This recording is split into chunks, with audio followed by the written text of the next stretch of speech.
Good morning, everyone. This is Alana with Essence Coaching, and we are about to have Mary Reeves join us for a conversation about rising to the occasion of your life. This is an idea and a concept I've been thinking about and talking about recently, and we wanted to just have a public conversation. And up here comes Mary. And just explore this topic together. What could it be? Could it contribute to you?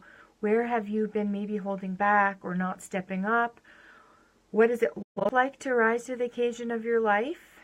And what tools do you need? Why maybe don't you? All some questions that we're going to be talking about and thinking about as we go through this conversation together, and we'll see what emerges. If you have any questions or comments, you can put them below and we'll do our best to answer them during our conversation. Thank you all so much for being here, and I'm just waiting for Mary to pop on and join us. But while we're waiting for her, let me just introduce Mary to you.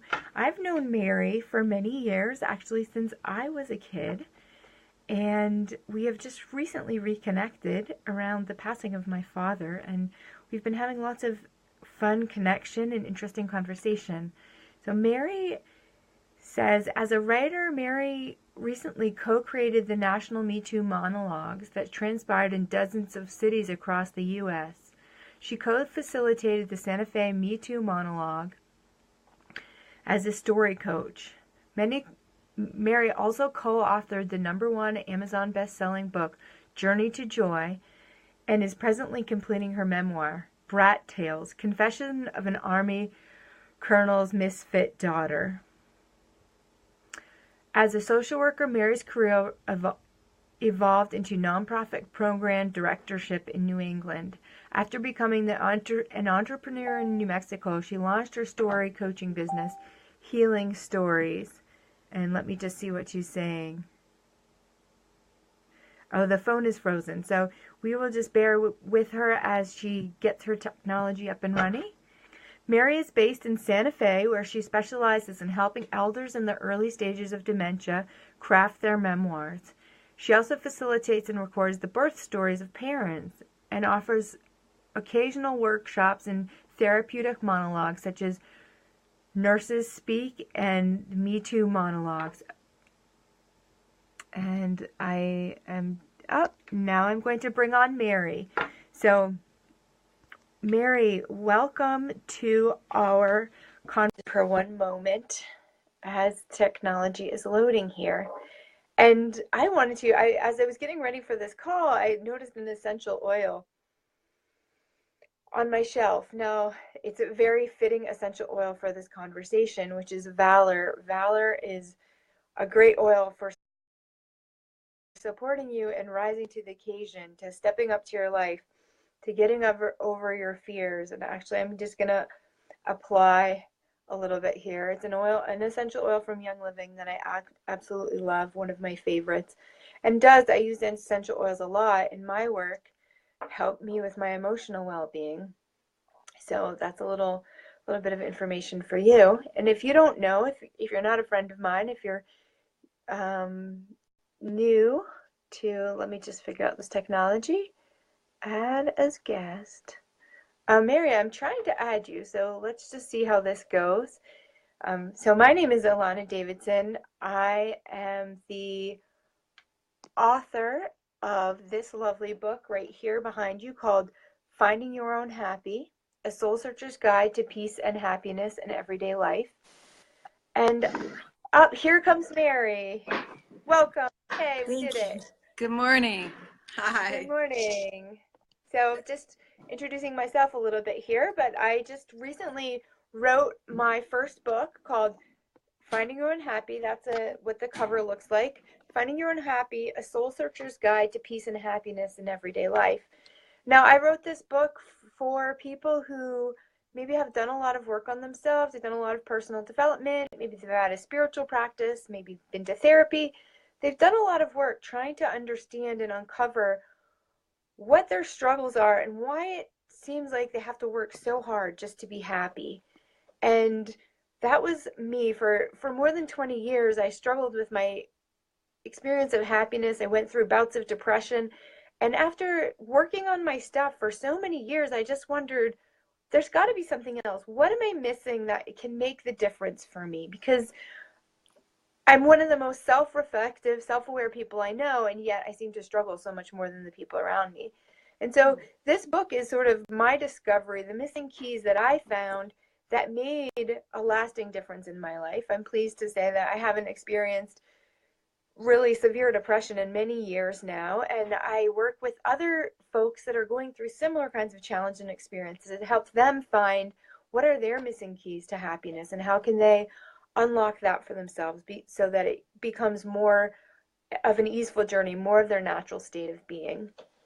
And today we wanted to talk about rising to the occasion of your life, because some of what facilitates or creates unhappiness can be how you respond to life, your responses to life. And we just thought as the new year rolls around, this is a fitting conversation to be having. And what does that really look like? What does it take to rise to the occasion of your life? Whether it's you're hit with something hard or challenging and feels like more than you know what to do with, or on the other side, some sort of opportunity shows up for you. Like for me, it was, I'm going to write a book. So I rose to the occasion of writing a book. And so looking at that on both sides, what does it really mean to step up and rise to the occasion of your life?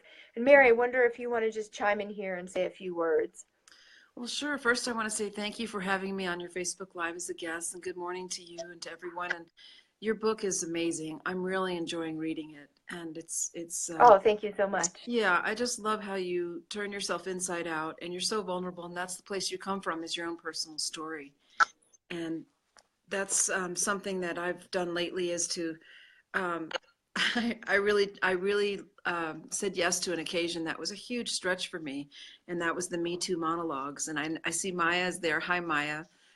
She was someone who was one of the women who were so courageous to come forward and do this intensive writing workshop with me and my co-facilitator, and then share that very personal story on stage along with another group of women. So doing that was huge for those women, and they all said yes. They stepped up in bold ways. So I want to just first acknowledge all the women in the Me Too movement who have the courage to come out with their stories. So yeah, that's always a surprise when emotion comes up on these Facebook Lives.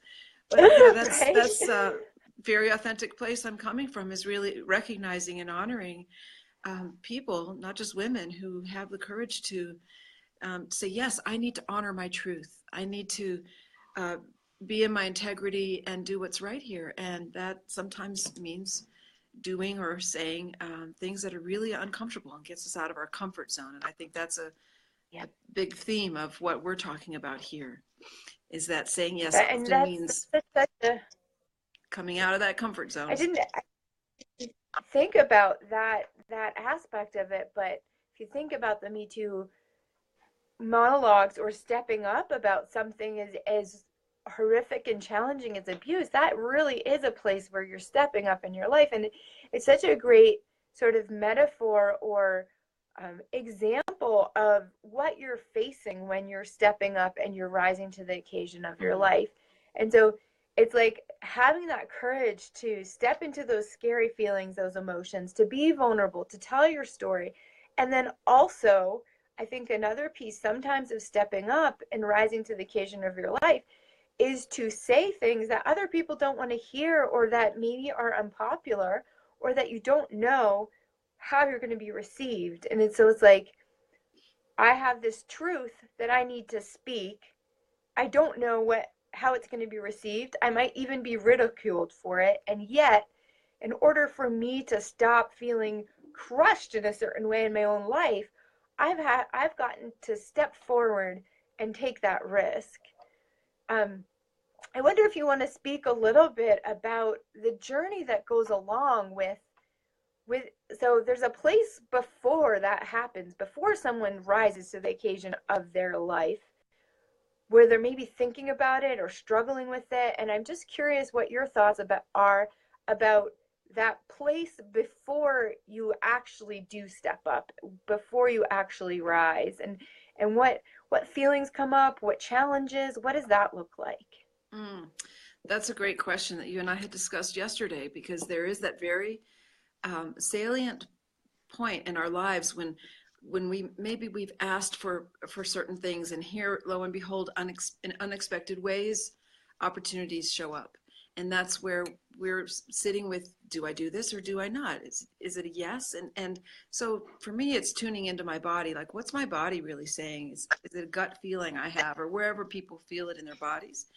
And sitting with yes or no. And I know for me, the expression, the universe loves speed. Well, I had this opportunity when I conceived of the idea of doing the Me Too monologues to just go for it. And there wasn't much time to think about that particular opportunity.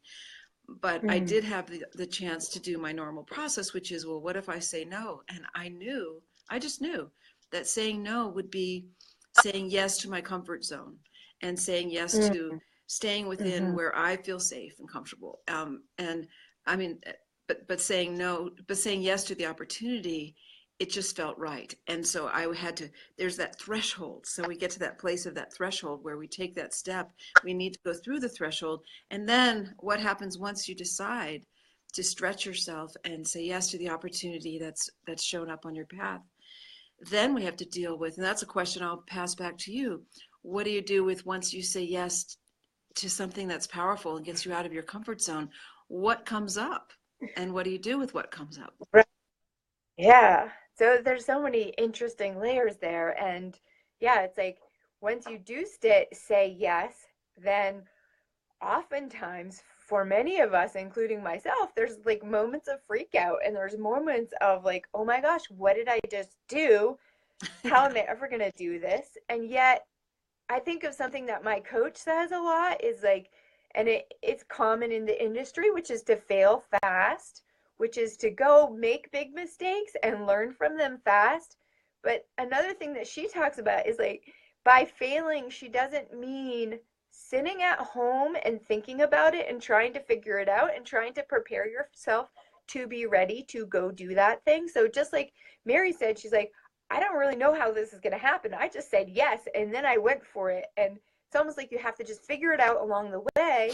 And when you've already committed to something, you're going to be engaged in that process in such a different way, instead of like waiting or saying, let's say Mary, for example, said, well, okay, let me think about this. How's this going to go? What am I going to do? How am I going to put it together? What's it going to look like? She could spend forever in that place. And so that's a place where we think that we're sort of moving in the direction that we want to go, but we're actually not rising. We're not saying yes in the full way that we could. We're not rising to the occasion of our lives in the same way. It's like when you step in, when you engage with life, when you choose something and you do it, like for example, me doing these conversations, I don't know what I'm doing and I'm learning so much every step of the way. Versus if I tried to all learn it all before I actually did it, I just wouldn't have the same amount of information. So that for me is a big part of when you step up. So what happens when you step up is you learn so much. You might not do it perfectly, but you're going to have so much more information and understanding than if you just sit on the sidelines and wait sort of until you're quote ready. Yeah, that's cutting through the perfectionist syndrome, right? We can just the Absolutely. boat's going to go by if we're waiting until we're perfect. The truth is, I jumped into this and it freaked me out. And sure, all the sabotaging voices did come up. And it's like, what are you doing? You're not, the whole imposter syndrome and thoughts connected to that. Or the compare and despair syndrome, where it's like, oh, but there are so many more people who are so much more knowledgeable than this than I do. I'm like, those inner critics emerge in full force to sometimes, not always, but it depends on how much we can work with them and tame them. But those voices come in to protect us, from getting hurt. Yeah. Old defense mechanisms of self-protection. Absolutely. And that's when we need to like So say, okay, look, I'm doing this. I'm the one who's driving this bus. I'm in charge. And thank y'all for helping me in the past. But truth is, I don't need that level of protection. So if you're going to be here, you're going to work with me or be quiet. Go to the back of the bus, you know. yes, right. That demand of like I'm doing this, so get out of my way Yeah, or almost, come or along. what my Yeah. coach talks about, managing the drama. So how do you manage? So you say yes, then all of the drama comes up, and how do you manage the drama? How do you work with drama? How do you get through all of those places that say you can't do this, you're not good enough, what are you thinking, blah, et cetera, et cetera. And that's been really like a part of my work and my journey is one, managing my own drama and my own story, but then also helping others. So sometimes we can manage that drama for ourselves. We have the tools, we have the big enough perspective to get outside of ourselves, and sometimes it can just come to a place where old traumas get kicked up or past histories, whatever that is, gets kicked up, and it's like, and even I have that. I have those moments where yes, I'm very good at managing my own drama and talking to those voices and getting them to subside or leave me alone or help me out. And there are moments when it's like, wow, this is more than I am able to manage on my own. So then I have people that I call, like my mom is one of them, and she helps me work it out. Sometimes you need that outside reflective place, and that's a lot what I do for my clients as well, is to help them look at if there are places where they're getting stuck or they just don't even understand what's going on, because a lot of this stuff is subconscious, right? So you think, oh well, I have all these good reasons to not show up, or I feel totally justified in this, when really it's just this like fear talking. Mm-hmm. And it can be helpful to have an outside reflection or perspective to help you manage, work through, sort out, It's so can identify. whether it's a trusted family member, like that's great that you have such a healthy relationship with your mom that you can do that. And a lot of us, like Mm-hmm. myself, I don't have that kind of relationship with my mom to go that deep. We keep it nice and Yep. civil and superficial, and that works for us. Very loving, but Yes. limited. Yeah. But to talk to someone that works, and it's good to discuss ways that help. And talking to your therapist, hiring a coach, turning toward your coach or a friend, or like building Mm-hmm. those nurturing relationships where you can be that authentic with someone and be there, and have them be there for you and you be there for them. Or maybe it's just one way if it's a case of coaching or therapy. And for me, what I found a tool that's very powerful, and I do it in my healing stories work, is writing. And it's like talking. You're Mm. talking and cutting through the drama. You're doing the same thing. It's this process where you just might do a mind dump, and you write and write, and then after you have several timed writings with prompts, then you're looking at what's come out, and you circle like what holds kernels of truth. What are the juicy parts for you that really speak more deeply to you? And you take those parts and Mm-hmm. build on that. And that's how the whole monologue process happens, after like writing and sharing and writing and Mm. sharing, and then reducing down to like those What's most the significant kernels of uh, juicy truth. And then it comes together in a really amazing way where people are then able to share their stories on stage. And yeah, it's that's pretty beautiful. intense And process. I know for me in my life, not so much anymore, but when I was younger, writing was a hugely therapeutic tool. And I really had the point of view of how do people who don't write survive? Because it really was so much of a way to process all of the craziness that was in my brain and my head. And I would gain insights as I was writing. So yes, that's like such a great tool, and a tool that can help you rise to the occasion of your life for sure. Mm-hmm. And something else that I just wanted to touch on, and I've been talking about a little bit, is this notion of, so we're talking a lot about like stepping up into greater opportunity, greater possibility. Mm-hmm. The other sort of flip side of this is when hard things show up in your life, when you're in a challenging place. I had a message from someone a day or two ago, and he was saying, since such and such happened, life is so unfair. And I went, you're right, like when has life ever been fair? And I just thought, and like the more I think about it, the more I realize just how unfair life is, and how really heartbreaking it is in a lot of ways. And yet, are you going to let yourself be crushed by the unfairness of life, the pain of life, the things that life throws at you? And like, so for me, some of that was dealing with my suicidal feeling depression. It was having these emotional experiences and energetic experiences that I didn't know what to do with. I didn't know how to deal with. And sometimes it felt like they were really crushing me and I wasn't going to survive. And I sought out help. I sought out other people to help me, and sometimes they did, but there's a place where they no longer did. And so I had sort of the choice of, am I going to let this crush me? Am I going to let these things be greater than me and sometimes curl up in a ball in my bed because I just don't know what to do? Or am I going to figure it out? And am I going to rise to the occasion? Am I going to get through this? Am I going to find a way to be greater? And my examples are maybe different than some other people's, but I think of my dad who just passed away of cancer, and he spent the last maybe 7 years of his life struggling with his health, with physical pain. And yet I watched him.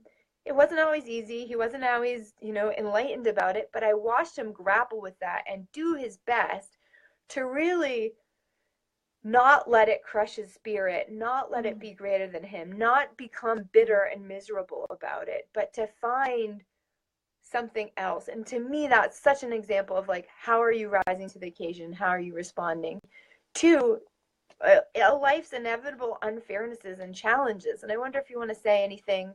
I know you've had some experiences that might relate to that. If you want to share anything about that. Just a few. Right? Like most of us.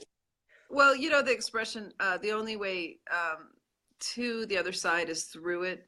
And so, yeah, you might be curled up in fetal position in bed, and there might not be much choice. That's just where you are. So, allowing yourself, I think it's so important for us to not fear our emotions and to not, be afraid that we'll be stuck there forever by allowing ourselves to feel them. I think just really just go for the ride and open your heart and mind to the experience, to the journey. Because, the thing is, we're letting those feelings out, and that's the way to get to the other side, where you can say, okay, I've been knocked to my knees, or I've been curled in bed, and now I'm ready. I'm emerging from my cocoon, and ever how slowly, and so there's the choice where you can have the energy behind those choices. Because I think what the kind of crippling depression you're talking about, with suicidal ideation, it's just like it's having the choice is easy to say, but it's kind of a luxury when you're in such a dark place to do the things, to use your tools. What you're saying, what you're saying is makes perfect sense, and it's sort of this irony in a way, because some of what has lifted me out of those dark places is in a way surrendering to them. It's not surrendering to, yes, I'm going to kill myself or anything like that, but not being dominated by them. Right. Or like, I am just going to let this be okay. I'm going to stop judging myself so harshly for where I am and what's going on for me. I remember there was a time in my life, I had turned 30 and I was not anywhere where I thought I wanted to be in my life. And I got really depressed and really dark, and I had lots of judgment about myself in a certain way. And I had these feelings of not wanting to get out of bed in the morning. And part of the way that of course I made that so wrong and so bad, and I just suffered so much, and until I said, you know what? So what if I don't want to get out of the bed in the morning? It doesn't have to mean anything. It doesn't have to make or break my life. And if I don't want to get out of bed in the morning, I'm just going to let myself not want to get out of bed in the morning. And what happened for me was this softening and this place of like allowing myself to just be how I was. And like, I was able to relax, and partly what I needed was space to just relax and be. And from there, then I would connect with these inspirations for life, or this desire to do different things. And I didn't end up staying in bed for the rest of my life, obviously. But it was so interesting that sometimes rising to the occasion of your life can be the process of accepting things the way that they are. And I think that's like Hmm. in the unfairness sort of metaphor, it's like part of getting over the unfairness of life is to get to surrender to the acceptance of it. Like, yes, like it's really unfair. Like my dad was the most, spiritually committed and lived his life with such great integrity. It's so unfair that he had to spend the last 7 years of his life in pain, and yet that's the reality that was there. So I could either fight it and say how unfair it is, or I can surrender and acknowledge this is the reality that's showing up for me right now. So how am I going to be with it, and what am I going to do with it? And just for me, that has been such a huge piece, is to give myself allowance and acceptance of what is, and then Yeah. to discover where I can move from there. Yeah, that's beautifully said, and Yeah, go I ahead, Mary. really I honor your process. I really do. It's a beautiful, very tender place, and I've been able to witness you turn around, after having gone through that. And it's really key, that allowance. That's the key word, is allowing yourself to go through the process. And then when you're on the other side, those choices are more empowering, and you can just be Mm-hmm. really tender and gentle with yourself to move forward in a way that's realistic and life-giving for yourself. And not, you're not Yeah. surrendering to defeat, but you're giving yourself permission to allow yourself to journey through some darkness so you can come out on the other side, hopefully all the wiser. It's like they say, it's not what Yeah. happens to us, it's what we do with it. And it's really an honor to witness your growth and what you're doing in the Oh, process thank you so of much. your dad's Yeah. passing. He was a And remarkable so much man. of it is like, I realized just as we're talking, so much of this is about what meaning we subscribe to things, what judgment we put on them. Right. And if you can take one little step back from that, then there's more space. It's like, and Byron Katie says something that I have appreciated and think about sometimes, is that when you argue with the reality, you lose, and only 100% of the time. So if something's showing up in your life that's painful or hard, and you go, this shouldn't be happening, this is so wrong, this is so unfair, it's like you're not going to win at that. It's not going to add to your life to be there. If you can acknowledge, yes, you can acknowledge the pain of it, and it does feel unfair, but yes, this is what is right now. So now, how do I use it? One of the questions I like to ask that fits with rising to the occasion of my life is, how is this going to benefit me? How is this going to serve me? And how can I use this to improve my life? Whatever it is, it's sort of like I am determined to not be the victim of circumstance, not be the victim of whatever's going on in my life. So, like, when something really, quote, shitty shows up in my life, okay, I'm like, gosh darn it, this is going to benefit me. Like, I am going to find a way for this to be an advantage for me, because otherwise I'm letting it be greater than Yeah. me.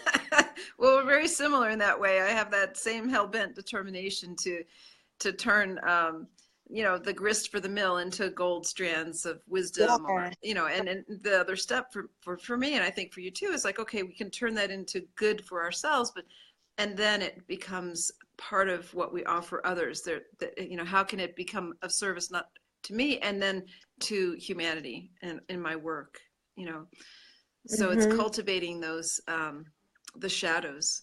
I guess so Yeah. we never know. Like when I said yes to the Me Too monologues, and it all happened so quickly. Um, there was you know required being really really present and not letting anything get in the way. Mm. And did I make a couple of mistakes? Yeah, I did, and I learned from that. And it wasn't easy. I wanted to be perfect, but the fact is it worked out really well. The women were amazing. And so that's my most recent example of saying yes when I could have said no. I could have stayed small. I could have given into the fear. And I'm just looking back now, and I'm Mhm. so glad that I didn't say no. I would have missed an incredible opportunity. Yeah. And so going into the new year, I'm like, okay, yeah, that's another important piece to this, is that what I'm saying is that's a reference point for me, a really recent reference point. Mm. So that's the question I pose. What are some reference points people have in their lives when they were presented with an opportunity to step up and into their largeness, expand their horizons, and come out of their protective cocoon. And how did that work out? And what did you learn from that? And are you willing to do it again? For me, I'm definitely willing to go again, and I'm asking for similar opportunities on a private, quiet way. But I'm that has taken me to the level of now I've got 3 public presentations all in the first 10 days of the new year. So it's like, okay, there's no going back to that small, safe cocoon that I was in. It's like, of course, it's dead of winter and there's plenty of cocooning time. So it doesn't mean like I'm all out gangbusters, Miss Extrovert, which I'm not. But it helps to promote the next steps of saying yes. And I wanted to say hello to people. That I've noticed. I was just wanted to say hello to our watchers, to our viewers, and acknowledge them and thank them for being here. And thanks for the hearts and thumbs up people are sending and stopping by. So what did you? Yes, thank you. And that's such an interesting question. We can just pose it out to people who are watching. Like, where is it in your life that you actually have stepped up, and what was that like for you? And where maybe that are you hesitating and not taking on those risks or challenges and maybe playing it safe? And what would it take to move just like one step further towards stepping up in your life? It's not like, oh, I have to like jump off of a huge cliff. It's like, can I just take a step to creating something greater? And what happens if I do? And where does that take me if I do? If I'm willing to take those little risks, if I'm willing to be vulnerable, if I'm willing to just kind of go for it. And like, yes, how much, oh yeah, I remember there was another piece I wanted to share, which was so fitting with your story, which is what we think our capacities are based on what they actually are. And when you don't step up, what you're basically doing is deciding ahead of time where the line is, what you're capable of and what you're not capable of. Like, there are things that I've done in my life. I can't think of a specific example, but I will get the response more often than not of, oh, I could never do that. And my thinking that comes behind it is like, well, have you ever tried? Have you ever even tried? And so often, no, they haven't. And it's just this limitation of an idea of what they can or cannot do. And so many of us, myself included at times, have already decided what is or isn't possible. And that keeps us from stepping up. Whereas when you step up, you might not be like, let's say you decide to run a marathon, let's say, and you have 3 weeks to train. If you decide, no, I can't do it, it's impossible, and just don't do it, okay, you confirm that. If you say, like, I don't know, that's pretty crazy, but let me go for it, give it a go, you are going to learn so much more. You're going to find where that limitation is, where your edge is that you couldn't possibly find until you stepped up. And so same for you stepped up and did these monologues, and like, what did you know of how you could or couldn't do it? And now you have a much more sense of like what you can hold, what you're capable of. And so often I think the line is so much further. People are capable of so much more than they think they are. And even if they're not, it's like, if you have a pie in the sky goal and you go for it, you're going to know so much more about what it's going to take to get there than if you just decided you can't do it. Yeah. And I know we both share the passion of really wanting people to say yes, because the world needs what we have to offer. We're at such a critical time on the planet. And the more of us say yes and do things that we thought we couldn't do, or that we know we can do, but just have not gotten off our duffs to do it, the better off the quality of life here on the planet's going to be. So there's that sense of urgency too. Go for it, do it this year. Yeah. Not resolutions, just resolve to manifest your intentions and get clear on what you want that's going to help yourself and other people. Yeah. And being clear with you and what do you want to create and have for your life, and is there a place that you could push yourself or step up. Maybe push yourself isn't quite the right word, but to challenge Nudge. yourself, to rise to the occasion, Yeah. nudge yourself a little bit more, Yeah. to rise to the occasion of your life. And if it feels hard or scary, is there someone in your life, whether it's professional or personal, that could offer you a little bit of help and support if you are getting, if you know you want to go towards something greater and you are getting scared, or you're having doubts come up or fears come up or even anxiety, things like that? Like, who is it in your life that you could turn to that could be a support to help you get to that greater place in your life? I know And one right there. You're someone people can yes, turn to. finding People are, your own happy. Well, on that note, I yeah. just wanted to offer, it's Mary, it's been so great chatting with you, and we could go on. I'm sure we could go on for hours on this topic. While we're just wrapping up, if there's anybody who is watching who has a particular question for either me or Mary, like, feel free to type it in the chat box and we'd be happy to answer it. And in the meantime, I just want to say thank you all for being here. Thank you for Thank you. stepping up to even join this conversation and listen to this conversation. I hope you found it valuable. I will be hosting weekly conversations around topics that have to do with finding your own happy, coming into more of yourself, things like that. So be sure to stay tuned to my Facebook page for what's coming up. Also, if you've enjoyed this conversation or you're struggling with any of the things that I talked about, I would love for you to have a copy of my book. I wrote this book to make a difference in people's lives and to help them have an easier journey with some of the things that were so hard for me and that I struggled with for so long. So if you haven't gotten a chance to get a copy of my book, Finding Your Own Happy, you can still get one. I'm giving it to you as a gift because I know that it can be a contribution to your life. You can just visit yourhappyguide.com. That's yourhappyguide.com, and you can just sign up to get a free copy of my ebook, and that will come straight to you, and you can read more and delve more into this. And Mary, did you have anything, any way that people can keep in touch with you or be connected with you? Sure. And I wanted to first thank you for having me on as your guest for this Facebook Live, and to really suggest that people take advantage of your really generous offer. It's a beautiful book. So a great thing to come into the new year reading. So that's what I'm doing. And yeah, people can stop by. I am going to start Facebook Live too. So you've inspired me to say yes. And I'm going to walk my talk here and do a regular Facebook Live starting soon. So my Facebook page is healingstories.com, and that's also my website, healingstories.com.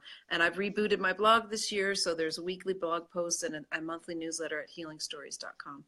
So I'll keep Awesome. updating. And just on the, I'm just curious, and I don't know the answer to this question, but on the level of the Me Too monologues, is there anything particular that you're doing more about that? If people want to learn more about that and the work that you're doing there, is there a way that they could connect with that aspect of your work? Or is that, People can private maybe I'm message inviting me. you to something.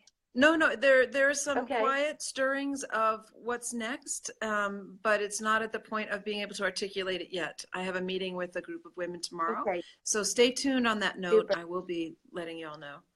I think that can be so poignant and useful for so many people who have gone through similar challenges and stories. So great. Well, thank you so much for being here, and thank you for everyone who tuned in live. Thank you all. If you're watching this after, I'm going to put I'll put Mary's contact and my contact in the comments so that you can find us later. And if you have comments that come up after the fact and you're watching it, just type in your comment. I'll try to track comments and answer them the best I can, either on the thread or in another video. So thank you again for being here, and here's to rising to the occasion of your life in 2018. Yes. And we will talk to you again soon. Okay. Woo-hoo. Thanks. Okay, bye for now. Thank you. Bye-bye.